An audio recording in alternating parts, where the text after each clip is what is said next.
Hello and welcome to Prayag Career Institute's English class। यह video crash course on competitive English के लिए है।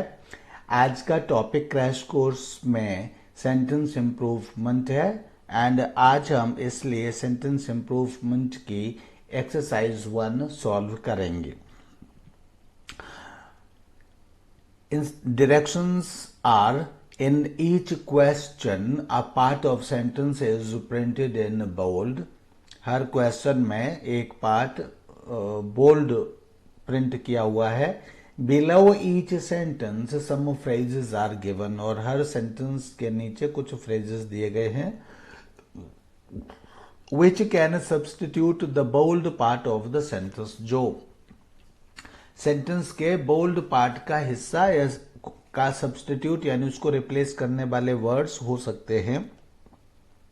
Find out the phrase which can correctly substitute that part of the sentence. उस phrase को find out करिए जो bold part है उसको सब्सटीट्यूट कर सके। If the sentence is correct as it is, जैसा सेंटेंस है अगर वैसा ही सही है, the answer is no correction required. तो आंसर होगा कि करेक्शन की जरूरत नहीं है और नो इम्प्रूवमेंट। जो भी उसमें ऑप्शन होता है नो इम्प्रूवमेंट या नो करेक्शन इज रिक्वायर्ड के लिए DE उसको हम चूज करेंगे। आइए फर्स्ट क्वेश्चन हम पढ़ते हैं। All the allegations levelled against him were found to be baseless. तो यहाँ पर लेवल्ड अगेंस्ट इसको बोल्ड टाइप किया गया है। तो यहाँ पर देखिए लेवल्ड अगेंस्ट हिम, तो लेवल्ड मतलब चार्ज्ड अगेंस्ट हिम ऐसे हम कह सकते हैं, लगाए गए विरोध में। तो यहाँ पर ऑल द एलिगेशंस एंड यहाँ लेवल्ड जो है वास्तव में एडजेक्टिव के रूप में काम कर रहा है, एलिगेशंस को क्वालिफाई कर रहा है। तो यहाँ पर लेवल्ड दूसरा है, यहाँ इसके साथ प्रेपोजिशन अगेंस्ट आ रहा है। अगेंस्ट का मतलब होता है इन ऑपोजिशन ऑफ।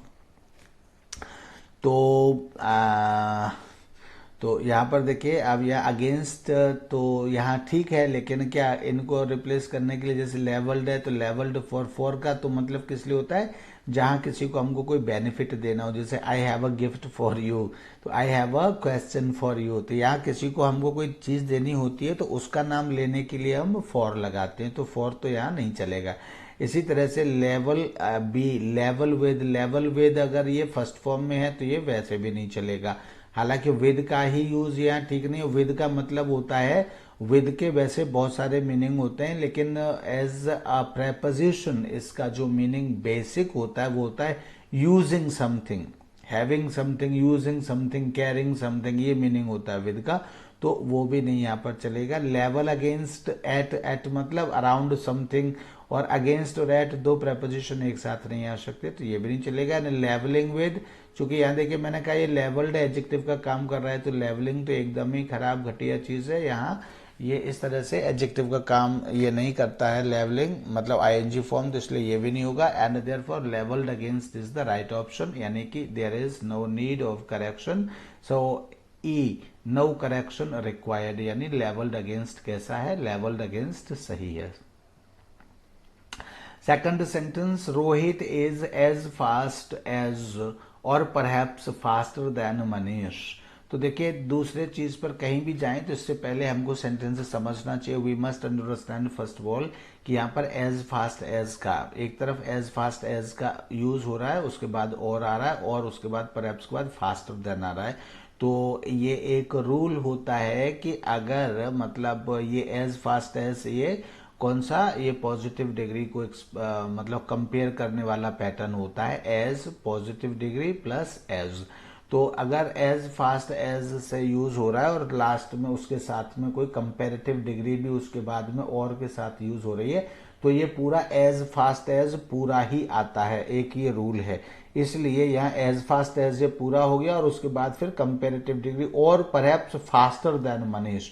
तो यहाँ ये कंपेरेटिव डिग्री का भी ये जो नीड है वो यहाँ पर पूरी हो जाती है, इसलिए यह सेंटेंस अपने आप में क्या है, सही है। लेकिन फिर भी देखते हैं क्या एज फास्ट एज को कोई मतलब क्या इससे भी कोई सही है। तो equally fast Rohit equally fast तो ये फास्टर देन के मीनिंग में ये यहाँ पर नहीं चलता है। ऑलमोस्ट एज फास्ट, तो और उसके बाद फिर दूसरा एज खत्म कर दिया है, तो ये इस रूल के मुताबिक ये भी नहीं चलेगा। यहाँ एज फास्ट लिख रहे हैं यानी कि एक एज यहाँ से खत्म कर रहे हैं, ये वाला एज खत्म कर रहे हैं, तो इसलिए ये भी नहीं चलेगा। इसलिए क्या हो जाएगा, no correction required. D option इसका भी है, सेकंड क्वेश्चन का भी जो ऑप्शन है that is D, no correction required. Third sentence is I shall be grateful to you if you are of help to me now. तो if जो sentence होता है वो यूजुअली सिंपल प्रेजेंट टेंस में आता है, हालांकि यू आर भी सिंपल प्रेजेंट टेंस में है, लेकिन ये सिंपल प्रेजेंट में होने पर गलत है, क्योंकि यहाँ आर के बाद फिर कभी भी ये ऑफ हेल्प, हालांकि यहाँ हेल्प नाउन की फॉर्म में आ रही है, तो ग्रामेटिकली ये गलत नहीं है, लेकिन मतलब इस तरह से ये सेंटेंस यूज नहीं किया जाता है। If you are of help to me, ऐसे नहीं। यहाँ एक्टिव एक्शन शो करने वाली कोई वर्ब आती है इफ के बाद, वो भी सिंपल प्रेजेंट में आती है। हालांकि आर भी सिंपल प्रेजेंट में ही है, लेकिन ये स्टेटिव वर्ब है, ये स्टेटिव वर्ब है। यहाँ पर कंडीशन दिखाने यानी स्टेट दिखाने वाली वर्ब है। हम किसकी बात कर रहे हैं, if you come, if you drink, if you read, यानी एक्शनेबल वर्ब की बात कर रहे हैं, तो एक्शनेबल वर्ब आएगी। तो एक्शनेबल वर्ब क्या हो जाएगी, इफ यू हेल्प मी। तो इसलिए आर ऑफ हेल्प कोई मीनिंगफुल सेंटेंस नहीं बनता है, बल्कि क्या हो जाएगा, if you help me. If you help मी किस में हो जाएगा, सिंपल प्रेजेंट टेंस में हो जाएगा। तो इफ यू हेल्प मी कौन दिखा रहा है यहाँ पर, कौन सा ऑप्शन है, एक में तो वुड हेल्प आ रहा है, बी में केवल हेल्प आ रहा है, और हम भी कह रहे हैं कि हेल्प टू मी, इसमें टू भी गलत है। If you are of help, हाँ हालांकि गलत तो नहीं है, लेकिन ये स्टेटिव वर्ब है और यहाँ हमको एक्शनेबल वर्ब चाहिए, तो इसलिए यू आर, और ये इससे बेटर ऑप्शन है हेल्प। तो इफ यू हेल्प में हो जाएगा सीधा और सिंपल, तो इसलिए B option is the right option in third question. B option is the right option, तो इफ यू हेल्प मी हो जाएगा थर्ड में। Fourth question is he can not succeed in business because he works by fits and starts. तो by यहाँ पर preposition and fits and starts जो है यहाँ पर इरेग्युलर है, means who does not work regularly, that is fits and starts, यानी कि कभी कभी काम करना। तो जो व्यक्ति कभी कभी काम करता है वो कभी सफल नहीं हो सकता, तो इसलिए यहाँ बाई फिट्स एंड स्टार्ट्स करके ये लिखा हुआ है, दैट इज ओके। लेकिन क्या और भी हो सकता है, तो विद फिट्स एंड स्टार्ट्स लिखा हुआ है बाई की जगह पर, तो that is not possible. And चूंकि प्रेपोजिशन है, फिट्स एंड स्टार्ट्स लिखा हुआ है, बाई हटा दिया है, तो this is also not possible. Into fits and means by ही दिखाया जाएगा टाइम के साथ में, या इरेग्युलर दिखाने के लिए, तो बाई फिट्स एंड स्टार्ट्स ही ये फ्रेज बनता है, तो इसलिए यहाँ ये सेंटेंस सही है and it can not be replaced. So इसके लिए हो जाएगा D, no improvement is required in fourth question. Fifth question, he did many mischiefs. तो यहाँ मिसचीफ के साथ में हमेशा कमिट आता है, तो ही कमिटेड मैनी मिसचीफ्स हो जाएगा, तो इसलिए यहाँ डिड नहीं आता है, ही कमिटेड मैनी मिसचीफ्स, तो इसलिए C option is the right option in question number 5। यहाँ पे देखिए ही मेड मैनी मिसचीफ, तो मेड तो नहीं आता है, बाकी सब यहाँ ठीक है। एंड मेड मच मिसचीफ्स, या मेड के साथ मच लगा करके ये तो न्यूमरल हो गया और ये इन्यूमरल क्वांटिटेटिव हो गया मच, तो इसलिए ये तो जानबूझ करके गलत कर दिया। कमिटेड मैनी मिसचीफ्स ये ठीक है, एंड ये डी का तो नो इम्प्रूवमेंट का है ही, तो इसलिए मतलब मेड, ए और B option is not the right option and C option is the correct option, ठीक है। सिक्स्थ मैं थोड़ा सा इसको अब थोड़ा सा बड़ा कर लेता हूँ, तो जिससे कि बाय द वे कहीं नहीं दिखाई दे रहा हो तो ये दिखाई आपको दे जाए। वैसे दिखाई दे ही रहा होगा, कितना 156% है, तो मुझे लगता है दिखाई दे रहा होगा। थोड़ा सा मैं और बढ़ा लेता हूँ इसका साइज, और इस तरह से आप लोगों के लिए, ठीक है। अब अभी मैं किस पर था, अभी मैं था फिफ्थ पर था, ठीक है। अब सिक्स्थ टॉपिक पर मैं आ गया हूँ। सिक्स्थ टॉपिक पर, you may appoint whoever you think can do the job most efficiently. तो यहाँ भी देखिए यू मे अपॉइंट, आपका मन तो सुन करके कर रहा होगा कि होम एवर या होम सो एवर यहाँ पर हम लगा दें। लेकिन यहाँ पर देखिए यू मे अपॉइंट, यहाँ हु एवर यू थिंक, तो यहाँ यू थिंक एक अलग सेंटेंस है और आप कह रहे हैं कि जो काम को कर सके, जो जॉब को कर सके, यानी who ever can do the job most efficiently. Who ever and हुम एवर, इनमें ये होता है कि अगर ये ऑब्जेक्ट की तरह यूज किए जा रहे हैं तो हुम एवर आएगा, और अगर सब्जेक्ट की तरह यूज किए जा रहे हैं तो हु एवर आएगा। और चूंकि ये सब किसकी तरह, हुएवर किसकी तरह यूज किया जा रहा है, कैन का सब्जेक्ट है, कैन का subject. Whoever can do the job most efficiently, फिर से सुन लीजिए, कैन का सब्जेक्ट है हुएवर, एंड इसलिए यह सब्जेक्टिव फॉर्म यानी कि हुएवर की फॉर्म में आएगा। अगर ये ऑब्जेक्ट होता अपॉइंट का तो या हुम एवर या होम सो एवर जो भी है, हुम के साथ जो भी है वो सब आ जाता। ठीक है, जैसे अगर हुएवर ने लगाया तो you can appoint anybody, you think can, तो ये वाला ऑप्शन सही है। लेकिन हु एवर इससे गलत नहीं है, इसलिए यहां हु एवर ही आएगा, क्योंकि हु एवर कैन का सब्जेक्ट की रोल रूप में काम कर रहा है, इसलिए। So you may appoint whoever you think can do the job most efficiently, इसलिए यहां 6 में भी कोई करेक्शन नहीं है।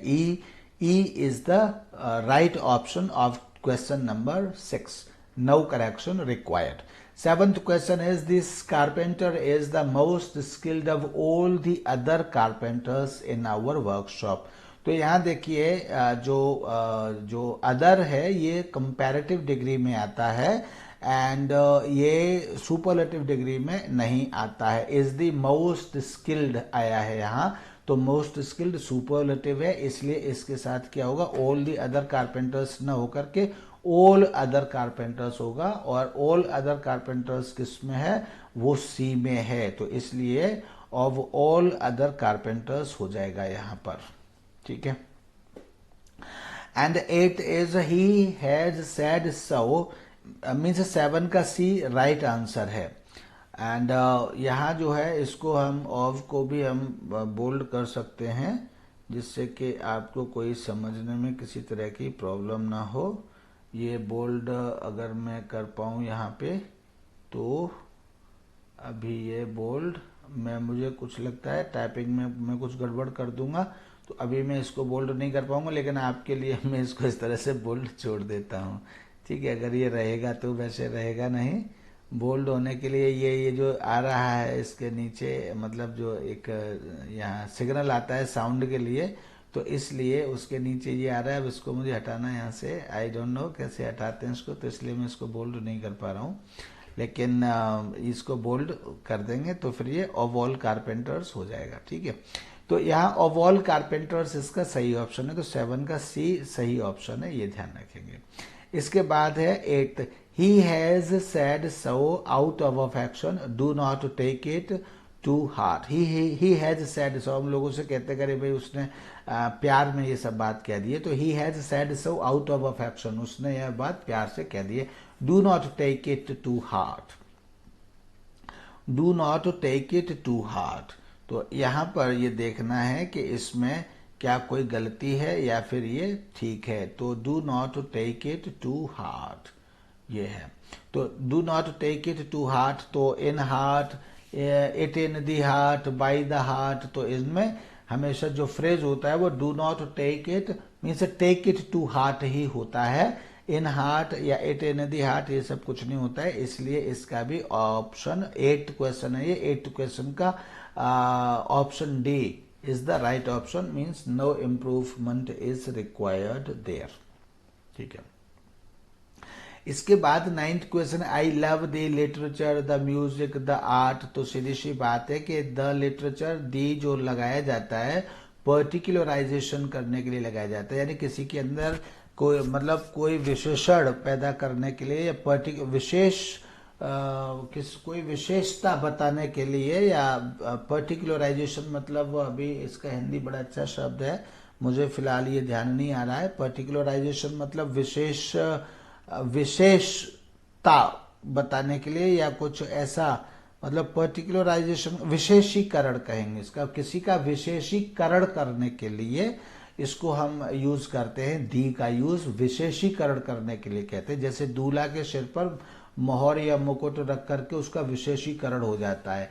यानी बारात में आदमी तो बहुत अच्छे अच्छे हो सकते हैं, पैसे वाले हो सकते हैं, बहुत अच्छे से दूल्हा से भी अच्छी ड्रेस पहने हुए हो सकते हैं, लेकिन उनके सिर पे मुकुट या जो मोहर है, जो पगड़ी है दूल्हा वाली, वो नहीं हो सकती। तो उसी को हम कहते हैं विशेषीकरण। उसी से पता लगता है कि ये व्यक्ति दूल्हा है, इसीलिए दी लगा देने से उस शब्द का विशेषीकरण हो जाता है। तो यहाँ हमको किसी का विशेषीकरण नहीं करना है, बिना विशेषीकरण के ही सामान्य अर्थों में हमको लिटरेचर, म्यूजिक और आर्ट सामान्य नियमों में या सामान्य शब्दों में, सामान्य स्वरूप में हमको चाहिए। अगर हम दी लगाएंगे, दी लिटरेचर, तो कौन सा लिटरेचर, उसको एक्सप्लेन करने के लिए, पर्टिकुलराइजेशन करने के लिए भी कुछ यहाँ पे शब्द होने चाहिए। सो कुछ नहीं है, तो मैं लंबा न बोल करके, इसलिए यहाँ सब कुछ बिना दी के ही आएगा, और इसलिए लिटरेचर, म्यूजिक एंड आर्ट, ये जो है इसका सही ऑप्शन है, यानी option A is the right option. Question number 9 का ऑप्शन है ए। A is the right option and the answer of the question number 9. 10th question is, before I met Rajiv, I had a poor opinion of him. तो I had before I met Rajiv, before I met ये किसमें, simple past में। तो simple past tense में अगर कोई चीज हुई और उससे पहले की कोई घटना बतानी है तो फिर आप पास्ट परफेक्ट में ही कहेंगे। और यहाँ पर I had जो है वो पास्ट परफेक्ट में, इसलिए इसका जो सही ऑप्शन है दैट इज डी, यानी नो इम्प्रूवमेंट इज रिक्वायर्ड। एक तरफ सिंपल पास्ट है और सिंपल पास्ट से पहले कोई घटना हुई है या कोई भी बात, अवस्था आई है, तो उसके लिए आप पास्ट परफेक्ट ही यूज करेंगे। तो I had a poor opinion of him, यानी उनके विषय में मेरे दिमाग में पोर ओपिनियन था, आप यही बात कहना चाहते हैं। ठीक है, तो इस तरह से यही हो जाएगा। Now we move to the 10th question था ये, 11th क्वेश्चन पर अब हम चलते हैं। 10th क्वेश्चन क्या है, अच्छा 10th क्वेश्चन था, 11th क्वेश्चन पर अब हम आगे हैं। 11th question is, I would gladly accompany your sister if you had asked me. ये देखिए, ये भी कंडीशनल सेंटेंस हो गया, और इस कंडीशनल सेंटेंस में if you had asked me, if you had asked me, ये क्या हो गया, ये एक मतलब ये कंडीशनल सेंटेंस और इफ के बाद पास्ट परफेक्ट टेंस यहाँ आ रहा है। पास्ट परफेक्ट टेंस चूंकि आ रहा है तो इससे पहले जो सेंटेंस है, जो मेन क्लॉज है, वो मेन क्लॉज में भी पास्ट परफेक्ट टेंस होना चाहिए। इस विषय में कहा जाता है कि देखिए, इफ के बाद अगर had plus third form I है, इसी को हम पास्ट परफेक्ट कहते हैं, तो उससे पहले यानी दूसरी क्लॉज में would have plus third form आता है। तो यहाँ पे वुड ग्लैडली है, would have plus third form तो है नहीं, तो ये would have plus third form यानी अकम्पनी की जगह अकम्पनीड आएगा। तो ये देख लीजिए क्या हो जाएगा, तो ये हो जाएगा would have gladly accompanied, would have gladly accompanied, और इसमें कहीं भी वुड हैव ग्लैडली नहीं है, तो option A is the right option. Question number 11 का A option is the right option. Right option means answer of question number 11। Question number 12, she was too clever to see through his tricks. तो इसका सीधा सा मतलब है, she was so clever that she was unable to see through his tricks. Means she was so clever, she was too clever means she was so clever that she can not और could not see through his tricks. तो इसी को हम कहते हैं she was too clever to see through his tricks. तो इसलिए जो सी थ्रू हिज ट्रिक्स का मतलब होता है किसी की चाल को पहचान लेना। तो इसलिए ये अपने आप में एक फ्रेज है और इसका अपना ये मीनिंग है, किसी की चाल को समझ लेना, पहचान लेना, परख लेना। तो इसलिए इनमें से कोई भी फ्रेज इसमें नहीं आएगा। सी इनटू हिज ट्रिक्स भी नहीं, सी हिज ट्रिक्स भी नहीं, और सी एट हिज ट्रिक्स भी नहीं आएगा। ठीक है, और यहाँ भी देख लीजिए 2 है और 2 के यहाँ जैसे मैंने कहा he is too weak to walk, मतलब he is so weak that he can not walk. तो वही मीनिंग यहाँ पर है। She was too clever to see through his tricks, मतलब she was so clever that she can not और could not see through his tricks, वह उसकी tricks को पहचान नहीं, इतनी चालाक थी कि ज्यादा चालाक होने के कारण वह उसको पहचान नहीं सकी। कई बार चालाकी भी बहुत नुकसानदायक होती है। 13th question is the boy told his teacher to explain the passage। तो told का मतलब होता है to inform somebody about something। tell का मतलब होता है to inform somebody about something, यानी किसी को कोई सूचना देना using words, words को यूज करते हुए। तो यहाँ पर उसने सूचना नहीं दी बल्कि उसने एक तरह से रिक्वेस्ट किया या इम्पेरेटिव, एक तरह के इनडायरेक्ट कमांड दी। हालांकि टीचर को कमांड नहीं दी जाती है, रिक्वेस्ट किया जाता है, लेकिन उस रिक्वेस्ट के भाव में भी जो है वो क्या है, अपना एक अधिकार मांगा। तो इसलिए यहाँ द टोल्ड नहीं हो सकता, कॉल्ड भी नहीं हो सकता, सैड भी नहीं हो सकता, सीधा से क्या ऐसी स्थिति के लिए आस्क्ड कहते हैं। ही आस्क्ड हिज फादर, इसी तरह से ही asked his father to go with him to school। तो इसी तरह से he asked his teacher to explain the passage, ये हो जाएगा। तो इसलिए ऑप्शन सी इसका जो है वो सही है। called his teacher, said to his teacher, ये सभी ऑप्शंस कैसे हैं, ये सभी ऑप्शंस गलत हैं। the boy asked his teacher हम इस तरह से कहते हैं, ठीक है। उसने अपनी मम्मी से पैसे देने के लिए कहा। he asked his mother to give him money, he asked his friend to accompany him। तो इसी तरह से he asked, the boy asked his teacher to explain the passage, यानी कि लड़के ने डिमांड की टीचर से कि उसको उस जो पैसेज है वो एक्सप्लेन कर दें। 14th question is what are needed are not large houses but small cottages. देखिए पहला जो आर आया है वो व्हाट के लिए आया है, जबकि व्हाट क्या है, व्हाट तो सिंगुलर होता है, व्हाट प्लूरल नहीं होता है। इसलिए इसके साथ हम ये, चूंकि ये व्हाट एज अ सब्जेक्ट आ रहा है यहाँ पर, चूंकि व्हाट एज अ सब्जेक्ट आ रहा है इसलिए क्या इस आर की जगह क्या हो जाएगा, व्हाट आर नीडेड की जगह क्या हो जाएगा, व्हाट इज नीडेड, ठीक है। एंड ये जो आर है वो लार्ज हाउसेस के लिए आ रहा है, व्हाट इज नीडेड, ठीक है, आर नॉट लार्ज हाउसेस। तो ये जो आर है वो लार्ज हाउसेस के लिए आ रहा है। तो इसलिए इस व्हाट के लिए हमको क्या चाहिए, सिंगुलर इज चाहिए। तो what is needed are not large houses but small cottages. अब चूंकि यहाँ आर है एंड ये नीडेड है और यहाँ हाँ ये इज तो है, मैंने इज ही कहा आपसे, तो यहाँ C option is the right option, what is needed. तो C option is the right option है, यानी 14th क्वेश्चन का option C is the right answer, ठीक है। 15th question the police broke away the meeting as a turned violent.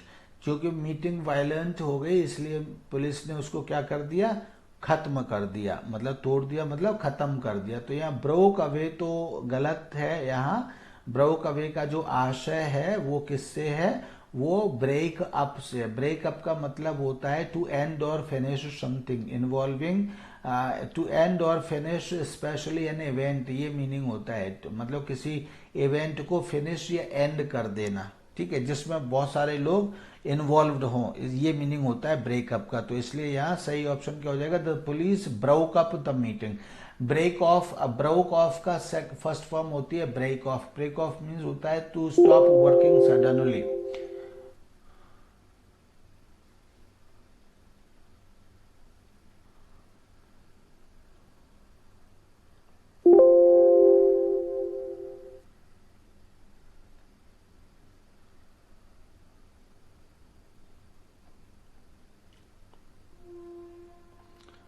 तो इसका मतलब होता है सॉरी, ब्रोक अवे का मतलब तो इसलिए क्या हो जाएगा, ब्रोक अप हो जाएगा। और ब्रोक ऑफ और ब्रेक, ब्रोक थ्रू नहीं होगा। ब्रेक थ्रू का मतलब होता है एन इम्पोर्टेंट डेवलपमेंट और डिस्कवरी, तो ये नहीं होगा। ब्रेकअप होता है to end or finish an event involving lot of people या ग्रुप ऑफ पीपल। तो ये ब्रेकअप यानी ब्रोकअप यानी ऑप्शन ए हो जाएगा। Then is 15th 16th sentences, I wish my bus did not arrive। तो I wish my bus did not arrive so late then I could have, तो यहाँ I could have है तो यहाँ क्या हो जाएगा, पास्ट परफेक्ट हो जाएगा। चूंकि इधर पास्ट परफेक्ट है तो इधर भी पास्ट परफेक्ट हो जाएगा। आई विश ये कंडीशनल हो गया, इमेजिनेटिव हो गया एक तरह से। आई विश मतलब इम्प्रोबेबल हो गया। आई wish my bus had not arrived so late. चूंकि I could have reached home before breakfast, मतलब तो मैं अपने घर ब्रेकफास्ट से पहले पहुंच सकता था। यानी अगर बस लेट नहीं आई होती तो ये कहने के लिए पास्ट परफेक्ट में कहेंगे तो हो जाएगा आई wish my bus had not arrived so late. 17th sentences, तो इसलिए हैड नॉट अराइव्ड लेट में हमने ये मतलब पढ़ दिया लेकिन ऑप्शन नहीं बताया, तो C option is the right option, had not arrived. Question number 16 का option C is the right. 17th question is Sumit would have been looked smart in traditional clothes. तो यहाँ पे देखिए लुक्ड जो है वो कभी भी इस तरह से मतलब कुछ केसेस हो सकते हैं कि जिसमें पैसिव हो, लेकिन लुक को इस जिस अर्थ में आए यहाँ पैसिव होने की जरूरत नहीं हो सकती। हम ये ऐसे कहना चाहते हैं सुमित दिखता, तो दिखता के लिए लुक्ड यानी एक्टिव वॉइस में इसके यूज होने की आवश्यकता है। बीन जब भी आता है तो ये पैसिव वॉइस में आता है, या तो पास्ट या तो परफेक्ट कंटिन्यूअस टेंसेस में ही आता है। तो he will have been reading, he has been reading, he has been reading, he had been reading, he will have been reading। तो वहाँ ये परफेक्ट कंटिन्यूअस टेंस होता है। इसके अलावा अगर कहीं भी बीन आता है तो वो पैसिव वॉइस में ही आता है। तो यहाँ पैसिव वॉइस की तो हमें जरूरत नहीं है, इसलिए बीन हटा देंगे। तो बीन हटा करके दिखाने वाला कोई है ऑप्शन यहाँ पे डी है, वुड हैव लुक्ड। तो ये इसका 17 का option D will be the right option, would have looked smart in traditional clothes, ये इसका आंसर हो जाएगा। Then is the 18th question, and the 18th question says if you sincerely little bit let me see, just बस मैं finish करने वाला हूँ आपका ये 27 मिनट्स का हो गया है, 3 क्वेश्चंस और है, फिनिश हो जाएगा। If you will pray sincerely, तो यहाँ देखिए यहीं पर आंखें आपकी कैसी हो जानी चाहिए, क्रोध में हो जानी चाहिए या लाल पीली हो जानी चाहिए। इफ यू विल प्रे, तो इफ के साथ हमेशा क्या आता है, या तो सिंपल प्रेजेंट आएगा या सिंपल पास्ट आएगा या पास्ट परफेक्ट आएगा। और दूसरा यहाँ पे देखिए गॉड विल, ये जो दूसरी क्लॉज है ये गॉड विल लिसन, यानी ये फ्यूचर में आया है ऑलरेडी, तो ये अपने आप किस में आएगा, सिंपल प्रेजेंट में। So if you pray sincerely, if you pray क्या है, ऑप्शन ए। तो 18th क्वेश्चन का option A is the right option here. And the 19th question is hardly had I finished writing the letter before Anil arrived। तो यहाँ पर hardly जब आता है ना, hardly तो hardly एक तरह से मतलब आप ऐसे इसको समझ सकते हैं कि ये correlative conjunction होता है, ऐसे आप कह सकते हैं। तो इसलिए hardly के साथ हमेशा जो पेयर है वो when का आता है। hardly had I finished writing the letter, तो before नहीं आता, जब भी इधर hardly होगा तब यहाँ पर when होगा, तो when अनिल अराइव्ड ये हो जाएगा। तो इसलिए option C is the right option here. And later when before की जगह पर when अनिल अराइव्ड ये हो जाएगा। तो option C is the right option here and the answer of question number 19। 20th, the main point of his speech was well understood।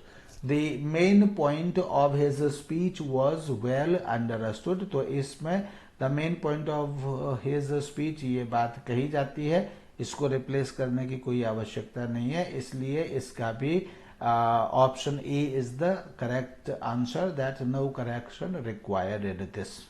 ठीक है, thank you. आज इस crash course on comparative English के लिए या सेंटेंस इंप्रूवमेंट की आपने exercise की। Thank you very much, bye bye.